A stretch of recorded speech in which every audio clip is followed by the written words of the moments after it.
విజయసాయి రెడ్డి ఏమైనా మళ్ళీ పార్లమెంట్ సభ్యుడు కాబోతున్నారా? ఎలా? వైఎస్ఆర్ కాంగ్రెస్ పార్టీ తరపున రాజ్యసభకి లేదు. వాళ్ళకి ఛాయిసే లేదు. 11 వస్తే వాళ్ళెట్టా పోటీ చేస్తారు? లేదు.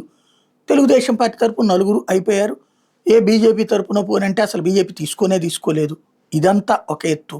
మరి ఎట్లా అవుతారు అంటే ఇంగ్లీష్ మీడియాలో వచ్చినటువంటి ఒక వార్త అయితే సంచలనం సృష్టిస్తోంది. ఈ వార్తలో జార్ఖండ్లో సాధారణంగా ఎమ్మెల్యేలంతా కూడా అక్కడ బోర్డెట్టు కూర్చుంటారనమాట. ఇండిపెండెంట్లు అయినా గెలిపించడానికి లేదా జేఎంఎం వాళ్ళు అయినా సరే ఇంత లంసంగా ఇస్తే వాళ్ళు 10% 20% తీసుకుని మళ్ళీ ఎంపీలకి పంచుతుంటారు, ఎమ్మెల్యేలకు పంచుతుంటారు.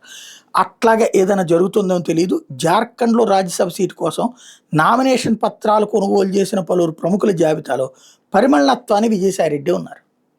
మనం గతంలో చూసుకుంటే విజయమాల్యా లాంటి వాడు ఇండిపెండెంట్గానే పలువురు పార్టీల్లో ఉన్నటువంటి వాళ్ళకి డబ్బులు ఇచ్చి ఎంపీ అయ్యాడు, ఎమ్మెల్యేలకి డబ్బులు ఇచ్చి. అట్లాగా ఇప్పుడు జార్ఖండ్లో ఎక్కువ అవకాశాలు ఉన్నాయి. జార్ఖండ్ ముక్తి మోర్చా కాంగ్రెస్ మధ్య విభేదాలు ఉన్నాయి. అధికారంలో ఉన్నటువంటి సందర్భంలో లేదా ఎమ్మెల్యే పదవులుగా ఉన్నటువంటి సందర్భంలోనే ₹4 సంపాదించుకోవాలన్నటువంటి ఆలోచన ప్రతి ఒక్కళ్ళకి ఉంటుంది. అక్కడ కోట్లలో డబ్బులు వస్తాయి కాబట్టి, లక్షల్లో అయితే వాళ్ళు పట్టించుకోరు, కోట్లలో డబ్బులు వస్తాయి కాబట్టి అట్లాంటి అమ్ముడుపోవడానికి సిద్ధంగా ఉన్నటువంటి వాళ్ళని వినియోగించుకునేందుకు గతంలోనూ అనేక ప్రయత్నాలు జరిగినాయి. ప్రస్తుతం పరిమళత్వానికైతే అంతకుముందు అలవాటు ఉంది. అప్పట్లో మన రిలయన్స్ అంబానీ తీసుకొచ్చి ఇక్కడ రాష్ట్రంలో ఆంధ్రప్రదేశ్లో జగన్మోహన్ రెడ్డికి పరిచయం చేయడం, ఆ పైన జగన్ తన 4 సీట్ల ఒక సీటు కేటాయించడం చూసాం.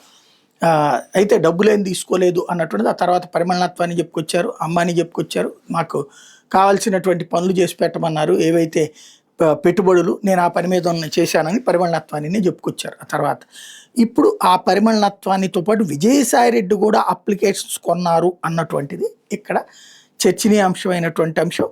దీన్ని నేషనల్ మీడియా ప్రొజెక్ట్ చేసినటువంటి వ్యవహారం.